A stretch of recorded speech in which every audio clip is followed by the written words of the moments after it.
Em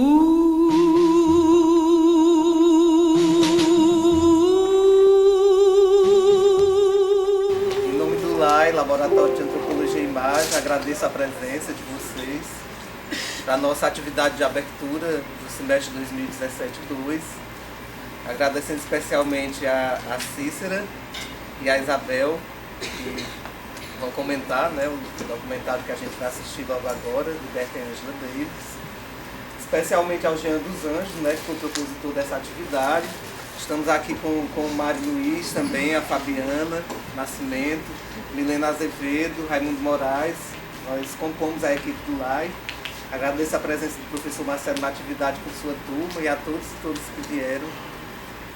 Que seja uma tarde bem proveitosa, com um tema tão importante que marca, né, nos tempos que a gente vive hoje de intensificação das manifestações racistas e isso aparecendo de uma forma organizada até, né, querendo ocupar um lugar político instituído. Um momento como esse é um marco realmente na abertura do nosso semestre para a gente trabalhar com um tema tão importante e tão urgente. Obrigado a todos e boa tarde. That she is a member of the Communist Party. Who put her on the top 10? Everybody had a file on her. Her first lecture drew 2,000 students. Angela's education is now being put into practice. Angela Davis purchased 4 guns. There is a conspiracy in the land. It's a conspiracy to wipe out the black community as a whole. Well, I think she's trying to overthrow our system of government, and she admits that. The actions of the FBI in apprehending Angela Davis, a rather remarkable story. The U.S. District Eu sou Isabel Cioli, sou aluna aqui do curso de graduação em Ciências Sociais. Estou no último semestre. Estou muito tocada pelo filme ainda para falar, mas vai ser ótimo conversar ainda com a emoção à flor da pele. Sou bolsista do LEB e tenho uma história com a questão do feminismo negro e com a luta também por melhores condições nos presídios aqui do estado, né? Então, para começar, eu queria agradecer ao convite do LAI, especialmente do professor Paulino, do Jean, grandes amigos, e agradeço a presença de vocês até agora para conversar sobre essa mulher que tem uma trajetória tão significativa, né? Só da gente estar conversando sobre Angela Davis, para mim já é um ganho muito grande, né? Assim, porque historicamente mulheres negras são silenciadas. E estar aqui nesse auditório para falar sobre a trajetória de uma dessas mulheres é bem importante, né? Bom, eu queria começar comentando um pouco sobre o filme, falando um pouquinho da Angela Davis, né? Essa questão do conhecimento para ela, como isso era importante, como ela entendia que a formação dela acadêmica era importante e também da grande influência que ela sofreu do Marcuse, né? Eles tinham uma questão com o conhecimento de compreender que o conhecimento, ele não deveria ficar só na academia, né? Que não existiam mundos apartados, né? Tem uma fala dela bem no começo, tô procurando aqui porque eu anotei 30 mil coisas, gente, pra você ficar com a cabeça bem mexida mesmo, né? Mas era mais pra falar mesmo sobre essa questão de como ele foi determinante nessa percepção de que o conhecimento, ele tem que ser um conhecimento ativo, que esse conhecimento tem que ter uma certa prática. E o quanto isso é importante para a gente que está aqui na universidade, para a gente não se enclausurar dentro desses muros e para que a gente possa ter essa vivência aqui dentro, mas ter alguma vivência também lá fora, né? Então, uma das cutucadinhas que a Angela Davis deixa pra gente é como é que tá a prática de vocês, né? Bom, outra coisa que eu também achei interessante no filme, com a questão das filiações dela, com relação ao Partido Comunista, ao Panteras Negras também, dela também fazer uma crítica, né? A questão também do, se não me engano, do machismo dentro do partido, dentro dos Panteras Negras, essa questão dela não estar satisfeita com o papel das mulheres dentro dos Panteras Negras e tal. E outra coisa também que eu achei interessante é por que tão perigosa? Por que a Angela Davis é tão perigosa? Por ser mulher, negra, intelectual? Esse tipo de gente incomodar quem? Né? Enfim, é tanto que incomoda tanto essa elite branca e conservadora que logo acharam um jeito de criminalizá-la, né? Acho que se não fosse dessa forma, com a arma e tudo, eles seriam cavados de alguma outra forma para de alguma forma desestabilizar, ou desmobilizar, ou tirar. Porque só tirar ela de dentro o CLA não foi suficiente, porque ela estava organizada em outros espaços, né? E eu acho que essa questão de estar organizada em outros espaços é que foi tão importante para ela, nas vivências dela, na luta dela, mas também na questão na hora de realmente lutar pela liberdade, né? Se ela não tivesse feito tantas mobilizações, se ela não fosse conhecida pela luta dela, talvez poucas pessoas estariam dispostas a lutar por essa mulher e entender que a luta pela liberdade dela não era a luta pela pessoa da Angela Davis, mas sim por quem ela representava, por quem ela representa até hoje, né? É muito interessante também ver que, acho que foi em 72, né, o julgamento e tudo. Em 81, ela escreve Mulheres, Raça e Classe, né, onde ela faz esse pensamento que é um pensamento interseccional que junta essas questões, né, de gênero, de classe, de raça, porque ela entende que não dá para se pautar uma discussão sem a outra, né?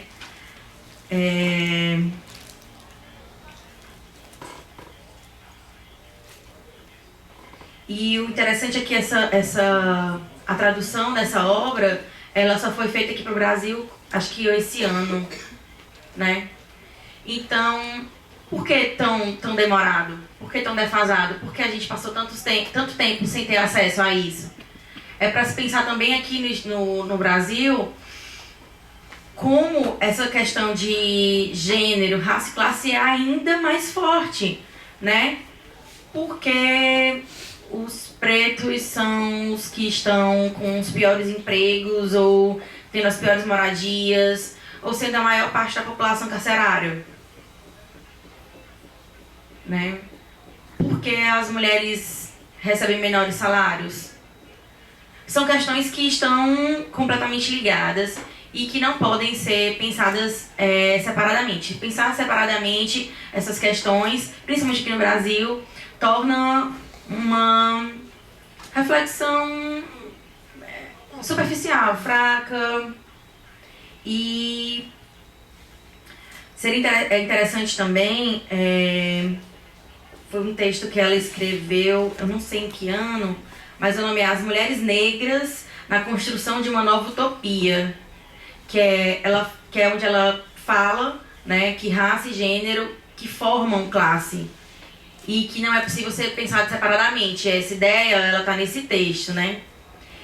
E quando a gente pensa que tipo de sociedade a gente quer, a gente não pode pensar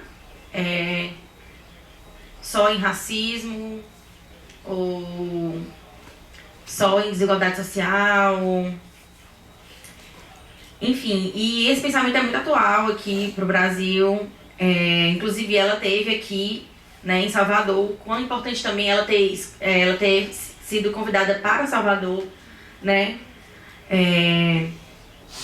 E eu não sei se vocês acompanharam, mas foi uma comoção enorme, né? Inclusive, nessa estadia dela aqui, ela falou sobre a questão da prisão do Rafael Braga. Vai poder falar melhor sobre isso. Mas é muito interessante também de que a questão, o desgaste, que esse momento de prisão não desmobilizou ela, né? No final do filme a gente vê como é que a gente faz para manter essa estrutura, como é que a gente faz para manter essa organização, né? E a vida dela se pauta muito nisso. Aqui no Brasil também se falar sobre feminismo e não se falar sobre um feminismo interseccional que entenda diferenças entre raça e classe também é complicado, né?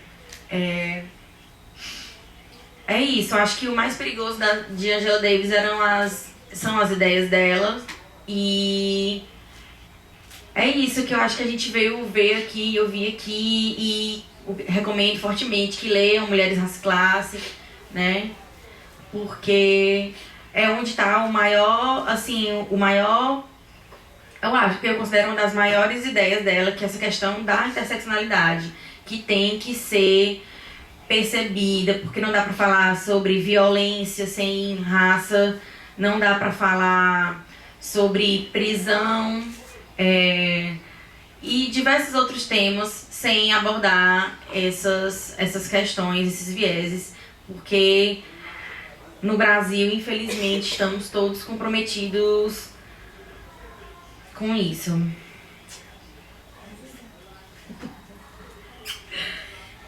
Boa noite, gente. Meu nome é Cícera, eu sou professora da rede estadual. Queria agradecer vocês terem ficado até agora, né? Provavelmente eu na graduação estaria já morta, né? Assim, de cansada, mas obrigada a vocês por estarem aqui. Agradecer as meninas, são estudantes do ensino médio da Escola Profissionalizante Presidente Roosevelt, né? Uma escola que homenageia um presidente norte-americano, só para a gente ter a ideia das atrocidades, né, que eles historicamente cometerem. É importante para as meninas refletirem. Elas ganharam uma feira cultural com o tema Mulheres Negras, né? Então as meninas já estão pensando isso aí. Só para a gente ter uma ideia de como o debate, né? Eu passei pelo UFC, fiz história, e eu não ouvi falar da Angela Davis na faculdade, né? Eu fui ouvir falar dela quando eu fui para outro estado, no encontro de mulheres, movimentos sociais, que a Angela Davis foi fazendo sentido para mim. Então é muito importante que o laboratório, que a gente esteja vivendo, né, uma releitura desses livros, né, dessa literatura. Alguns de vocês receberam, né, um folder que é do movimento social que eu estou organizada, que é o INEGRA, é um projeto nosso, Mulheres Negras Quebrando as Novas Correntes, que vai tentar trazer desde 2015, a gente atua no Auri Moura Costa, que é o presídio feminino. A Fran tá aqui, também já trabalhou lá, né? Então, a partir daquela prisão, eu acho que vocês lembram da Miriam França, acusada de matar uma turista Gaia, né, Molinari, lá em Jericoacoara. E quando a gente percebeu na televisão, que a gente percebeu da televisão e uma ficou ligando para a outra, né? Olha, essa prisão tá muito estranha, né? É uma prisão com todas as evidências de racismo, né? A Miriam ficou presa 14 dias e nós mobilizamos todas as nossas redes, Fórum Cearense de Mulheres, Tambores de Safo, RENAP, todo o círculo de pessoas que militam e que entendem que nós temos um sistema penal racista e machista, né? Nós atuamos aí pela liberdade da Miriam e provavelmente foi o nosso momento que a gente vivenciou. O INEGRA vai fazer 15 anos, mas foi o momento que a gente vivenciou de forma mais latente como esse sistema penal, né, ele é extremamente violento. E desde então a gente tem atuado no Áureo Moura Costa. Dentro desse folder tem alguns dados do sistema de justiça e aqui atrás uma frase da Angela Davis, que é a nossa Bíblia, né? Que é: não vou mais aceitar as coisas que não posso mudar, vou mudar as coisas que não posso aceitar. E isso tem nos mobilizado, né? Quando a Angela Davis fala que é o tema das nossas vidas, né? É a nossa forma de construir, de estar no mundo, né? Porque, por mais que as mulheres negras não estejam organizadas, a gente vivencia cotidianamente experiências de racismo. A gente, mesmo quando não sabe o nome disso, mesmo quando a gente não compreende ainda uma literatura, militância, né? Essa nossa experiência salta, né? Quando a gente lê um clássico como Angela Davis, ou escuta ela, né? Como no último 25 de julho eu estive em Salvador, no meio de 700 pretas, né? Sempre me arrepio quando eu lembro daquele momento. A gente sentada no chão de qualquer jeito, mas conseguindo ouvir e ver uma mulher que usou a vida, usou todo o seu conhecimento para denunciar, né? Para denunciar o Estado que nos mata, um Estado que nos violenta. E quando ela reflete, que é uma coisa em trânsito, né? Quando ela fala dos presos políticos, naquele momento ali eram os presos dentro da luta por direitos civis, né? E quando a gente pensa hoje os presídios e todo o sistema carcerário, a gente vê que todos os presos são políticos, né? Não tem nenhum preso ali fora da lógica da política, né, de prisões políticas. Quando 81% das mulheres que estão no Áureo Moura Costa são negras, quando 71% são jovens, ou seja, estão entre 18 e 29 anos, quando a imensa maioria não tem acesso ao ensino superior, quando mais da metade nem terminou o ensino médio, né? Quando só 21% delas recebem visita dos familiares, né? Elas já estão esquecidas e invisibilizadas pela sociedade. Então, assim, há uma culminância de elementos para a gente pensar que o sistema penal, ele vem cumprir, ele é um braço do Estado, né? Dentre as várias outras esferas que o Estado tem para manter esse racismo aí institucional.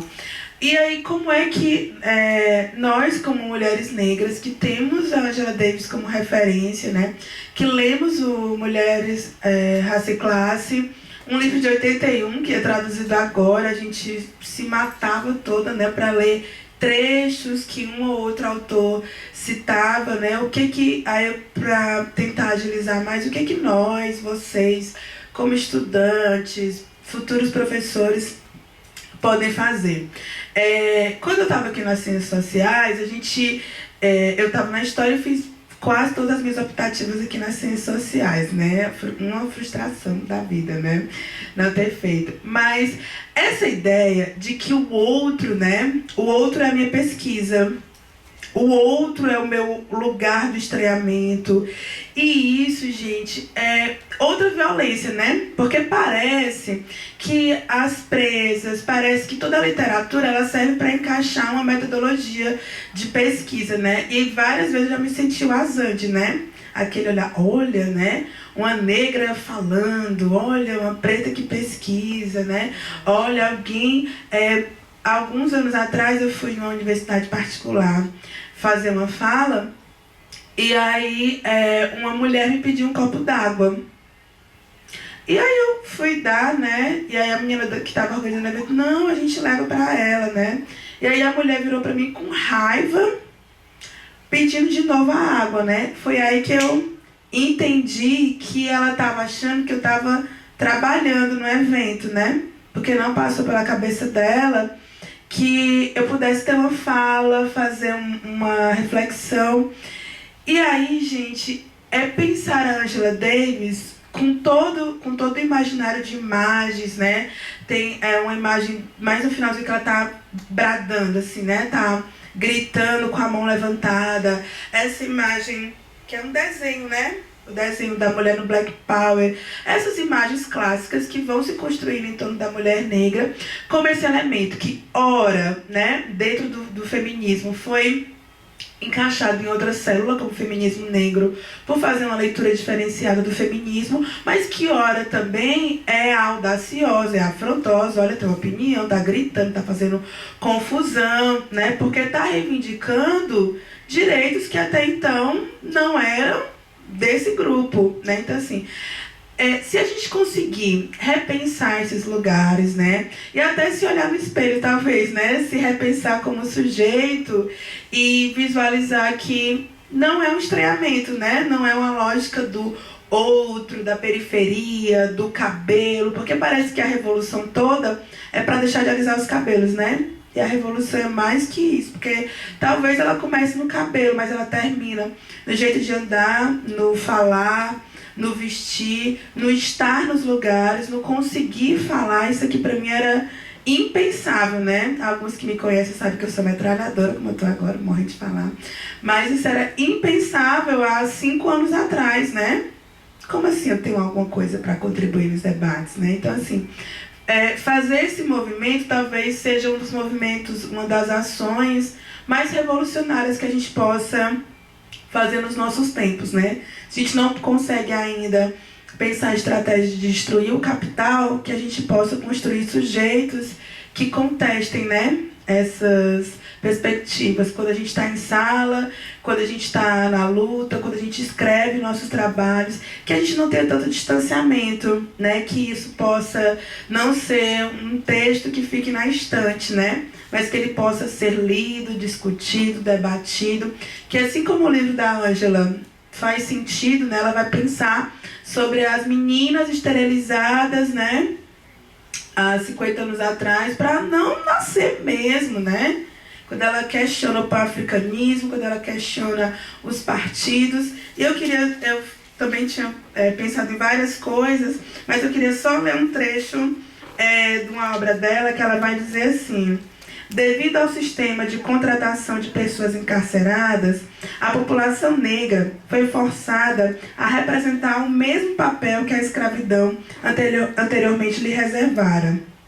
Homens e mulheres eram igualmente vítimas de detenções e prisões sobre os menores pretextos para que fossem cedidos pelas autoridades como mão de obra carcerária. Quer dizer, hoje em dia, dentro do presídio, tem várias empresas para as pessoas trabalharem de graça ou ganharem 150, 200 reais para cada 3 dias de trabalho, um dia a menos na pena.